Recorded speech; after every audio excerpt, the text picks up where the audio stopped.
Hi everyone, Stacy Whiter here on behalf of Campus Mortgage with the requirements for secondary and seasonal income for Fannie Mae loans. Now just a quick reminder before we get started, this video is for informational purposes only and should not be considered legal advice or used in place of Fannie Mae guidelines. Also, this video was issued on September 4th, 2018, and the information contained in this video is subject to change without notice.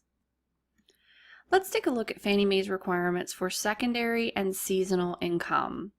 So this could be a borrower who has a second job that they work on a regular basis. This could be someone who has multiple secondary jobs, maybe someone who has a part-time job that they work every day after work, or they work only on the weekends but they work it consistently. Some examples of seasonal income may be a side landscaping job that they do just during the spring and the summer. Another example of seasonal income could be income from a food truck or an ice truck. Maybe that is only operated during the summer. Or tutoring, so maybe someone who has a tutoring side job or a seasonal job that could be tutoring that they only do during the school year. So these are just some quick examples. But when it comes to counting the income for a secondary job, let's look at some of Fannie Mae's requirements. So ideally, the lender should document 2 years of uninterrupted income from that secondary source. So in most cases, you really want to have at least a 2-year history of that secondary income to be able to count it as qualifying income. Now, in some cases, if the borrower has less than 2 years but more than 12 months of that secondary income, it could be acceptable and counted as qualifying income, provided that there are enough positive factors to reasonably offset that shorter income history. So a positive factor example may be that it's very stable. Maybe they have taken on they're actually a W-2'd employee. Maybe it's only secondary, it's a secondary to their primary job, but it is stable. So that would be considered a positive factor.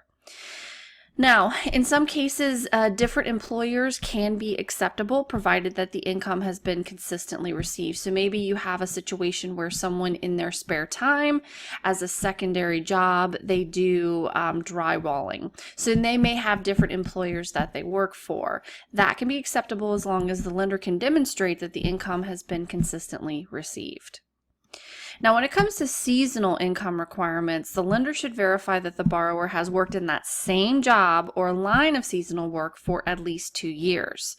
They should also confirm with the borrower's current employer that there is a reasonable expectation that they're going to get that same job with the same, same reasonable income during the next season. So this could be the case where someone maybe has they work for a landscaper, and that landscaper only hires them back during springtime. So then the lender would need to verify with that landscaping company that it's reasonable that they'll come back and continue. Now, the lender still has to determine the income payment frequency. So how often does that income come in? And when they do their trending analysis, so is it something that comes in weekly, bi-weekly, monthly, quarterly, or even annually? So make sure that you understand the frequency and then take that frequency to determine the type of trending analysis or the income trending that you'll use. And if the income or the trend is stable or increasing, then you can use the average. So maybe whatever period, so they're just working over the summer and maybe they're paid weekly, then you can usually use the average of that as long as it's stable and increasing. Now, if the income trend was declining but has since stabilized and there is no reason to think that the borrower will not continue to be employed at the current level, you can use the current lower amount to qualify. Now, in a situation, if the trend is declining and unstable, then do not average that income over the declination period, and you may not be able to use it at all. It's always a good idea to get tax returns in these situations because that's going to be able to give you and show you your full 2 years, and certainly can show any write-offs or any things like that. But tax returns are required according to Fannie Mae if the borrower receives income from a temporary or periodic employment or unemployment, or employment that is subject to time limitations, so maybe a contractor.